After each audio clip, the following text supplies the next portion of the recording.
Knowledge Park, the Creative School, School for Quality and Innovative Education. Emba Constructions, all types of buildings, house, shop. Haji Builders and Developers, beautiful home for sale with all facilities. नमस्कार, मैं वर्षानी, आप देख रहे हैं BK news. BK news में आपका स्वागत है। बसो कल्याण में 95वें ऐतिहासिक महार चौधार तालाब क्रांति दिन मनाया जा रहा है।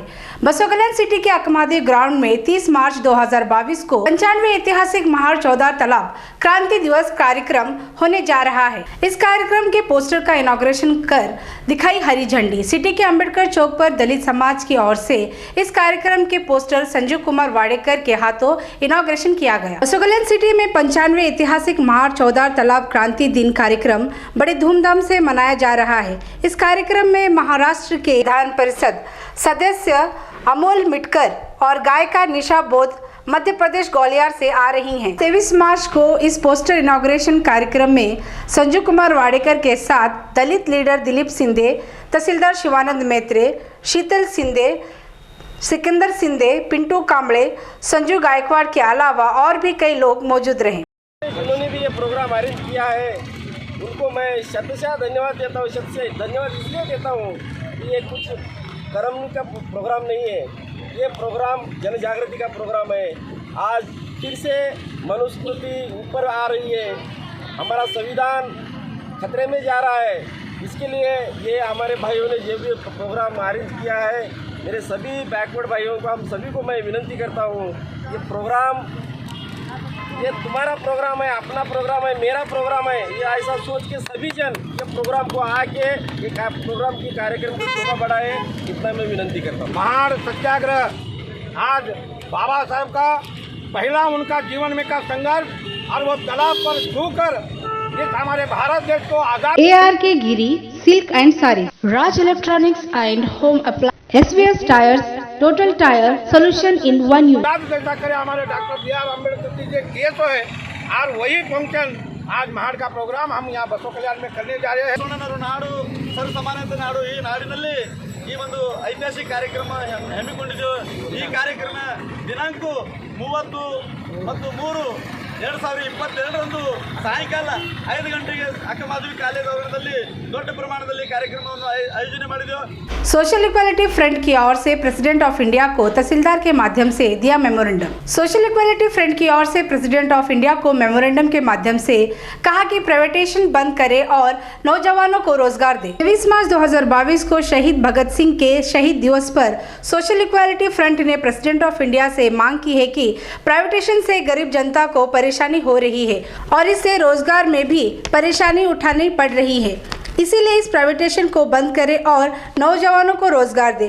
इस मौके पर सोशल इक्वालिटी फ्रंट के प्रेसिडेंट आकाश खंडाले, इकराम खादीवाले, चेतन काले, युवराज भेंडे, मिलिंद हुब्बारे, दिलीप लाके के अलावा और भी कई सोशल इक्वालिटी फ्रंट के मेंबर्स मौजूद हैं। हमारे देश की जो स्थिति है, यहाँ पर इन 8 सालों में बेरोजगारी बढ़ रही है, क्रिमिनल केसेस बढ़ रहे हैं, हंगर इंडेक्स का जो रेट इंडिया का है वो बढ़ता जा रहा है। लोगों के अंदर खुसूसन नौजवानों में और स्टूडेंट्स के अंदर बेचैनी है, आंखों में जलन, सीने में तूफान सा क्यों है, इस मुल्क में हर शख्स परेशान सा क्यों है। ये सवालात हमारे इस देश के रहने वाले हैं। किसान परेशान है, कोई मुद्दे पे बात नहीं होती, बल्कि बात ये होती है कि हिंदू मुसलमान फिरका परस्ती, पाकिस्तान, इसके अलावा हमारे पास दूसरी कोई बात नहीं है।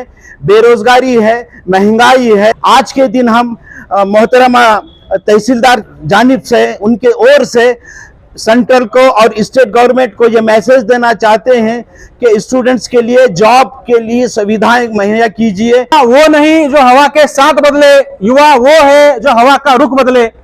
आज राष्ट्रीय युवा दिन शहीद आजम भगत सिंह के पुण्य स्मरण के अवसर पर सोशल इक्वालिटी फ्रंट बसो कल्याण के जानिब से आज हम बसो कल्याण तहसील में युवाओं का हक और अधिकार मांगने आए हैं।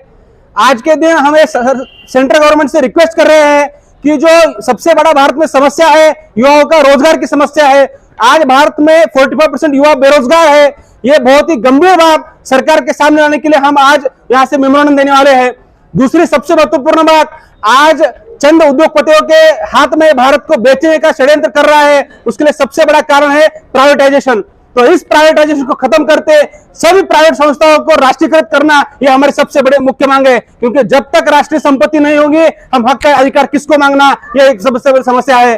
प्राइवेटाइजेशन करने से सबसे पहले अगर कोई खत्म हो रहा है तो हमारी आरक्षण व्यवस्था खत्म हो रही है, जो हमको रिप्रेजेंटेशन मिलता था वो खत्म हो रही है। इसके लिए हम सरकार को इस माध्यम से हम पूछने आए हैं, शहीद भगत सिंह की साहब का सपना था, वो कहते थे जिस देश में हेल्थ और एजुकेशन में ज्यादा काम होता है उस देश में गुनहगार कम पैदा होते हैं। और आज पूरे 100 साल तक या 90 साल बाद भी वो चीज सच हो रही है। आज भारत में जो गुनहगारी बढ़ने के सबसे बड़े कारण है, तो सिर्फ एक कारण है, हेल्थ और एजुकेशन सेक्टर में कहीं ना कहीं दुर्लक्ष्य करने का ये सबसे प्रमुख कारण है। साथियों, मैं आपके माध्यम से रिक्वेस्ट करता हूं और आपके चैनल के माध्यम से मैं लोगों को कहना चाहता हूं कि केंद्र सरकार को जल्द से जल्द युवाओं की तरफ ध्यान देना चाहिए।